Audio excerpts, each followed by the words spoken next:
ยะนางพุทธลีเป็นผู้สร้างตั้งธุรกิจผลิตภัณฑ์ชนเผ่าที่เฮ็ดมาจากสีมือของคนพิการในลาว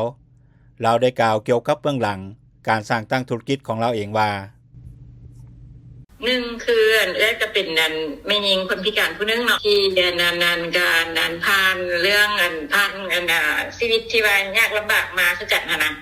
แล้วก็ต่อมาจิตใจของหันมันอยู่กับเรื่องอาสาสมัครกับการกุศลมาแต่ใดแล้วเนาะแบบว่ารู้สึกว่าอยากรู้สึกว่าตัวเองก็ข้ามผ่านชีวิตที่ว่ายากลำบากมาแล้วลาแข็งแรงด้วยตัวของตัวเองแล้วเนาะก็เลยว่าอยากแบ่งปันก็เลยแบบว่าส่วนใหญ่เนาะปี1 2 3เทื่อนี่แหละบางเทื่อก็เป็นวันเกิดบ่มื้อ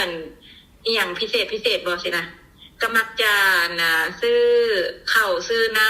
ำแนวกินแซ่บๆนะที่แบบว่ารู้สึกว่าตัวเองตอนที่ว่าตัวเองลำบากตัวเองอยากกินตัวเองอยากได้พี่เนาะก็เอาส่วนสิ่งที่ตัวเองนั้นเคยคิดมาตอนนั้นสมัยนั้นนะก็มาแบ่งปันให้กับผู้พิการที่ว่าด้อยโอกาสเนาะอยู่ตามสถานที่ต่างๆสิเนาะมาตลอดล่ะ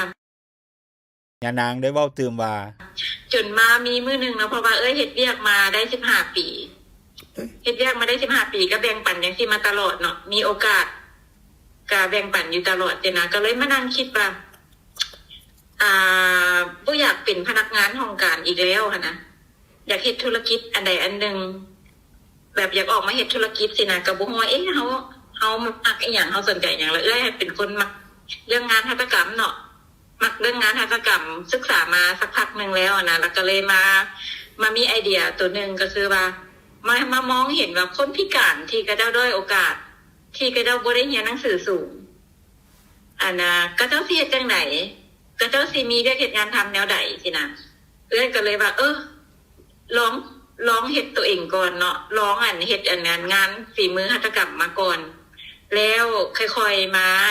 แบ่งปันมาฝึกอบรมแล้วก็มาซอกหาเครือข่ายคนพิการผู้พิการที่ว่ากระเจ้าด้อยโอกาสแบบนี้นะให้กระเจ้าทดลองมาลองโครงการกับนะเนาะยะนางพุทธลีได้เล่าให้ฟังว่าหลังจากที่ได้ออกจากเวียกเบื้องต้นนางแม่นได้ใช้กำลังและทรัพย์สินของตนเองที่สะสมมาประกอบสุขยู่คนพิการที่มาจากทุกแขวงโดยเฉพาะผู้ที่มีความสนใจทางด้านหัตถกรรมให้เขาเจ้าได้มีอาชีพก่อนที่จะชนะรางวัลอันดับหนึ่งใน Now Us Award และได้รับทุนจนเริ่มผลิตสินค้าขายเป็นเครื่องสินค้าหัตถกรรมของชนเผ่าในทุกมื้อนี้ยะนางได้เล่าจุดพิเศษผลิตภัณฑ์จากชนเผ่าว่าแม่นผลิตภัณฑ์หัตถกรรมที่เฮ็ดด้วยมือบ่ใช้เครื่องจักรและสินค้าจากขี้เหงื่อโดยนางได้เว้าว่าโปรแกรมเท่าหลายเนาะแต่สินค้าที่ว่าเด่นที่สุดแล้วก็มาแฮงที่สุดเนาะก็แม่นสินค้าหัตถกรรมรีไซเคิลเพราะว่าพวกเฮาหั่นมันเป็นมันเป็นตัวที่ว่ามันมีความแตกต่างหมู่เนาะแล้วก็เป็นเอกลักษณ์นะคือมีความคิดไอเดียในการที่แบบว่าอยากให้คนพิการเฮาเรียนรู้เรื่องสิ่งแวดล้อมไปนำสิเฮ็ดจังได๋เนาะแล้วก็มาเบิ่งว่าเฮาสามารถเอาเวียกงานของคนพิการนะมาร่วมงานกับเวียกสิ่งแวดล้อมนี่นะเฮาเฮ็ดจังได๋เนาะแล้วก็เลยไปศึกษาแล้วก็ไปเบิ่งเนาะว่าแต่ละประเทศเนาะเขาเจ้าเฮ็ดสินค้าประเภทใดแน่แล้วทีนี้ก็หันมาเบิ่งว่าความสามารถของกลุ่มพวกเนาะสามารถเฮ็ดหยังได้แน่ก็เลยว่าลองผิดลองถูกในการเอาสิ่งเศษเหลือขี้เหงื่อ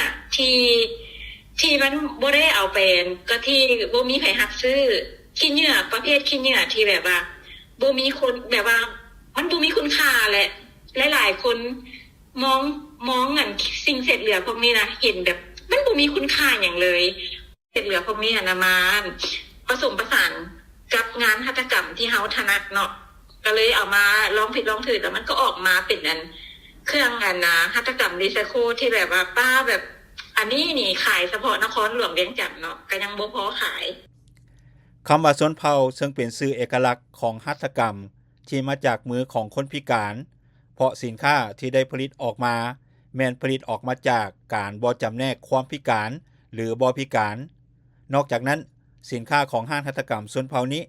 แม่นเฮ็ดมาจากความเป็นเอกลักษณ์ของบรรดาประชาชนกลุ่มบ้านนำกัน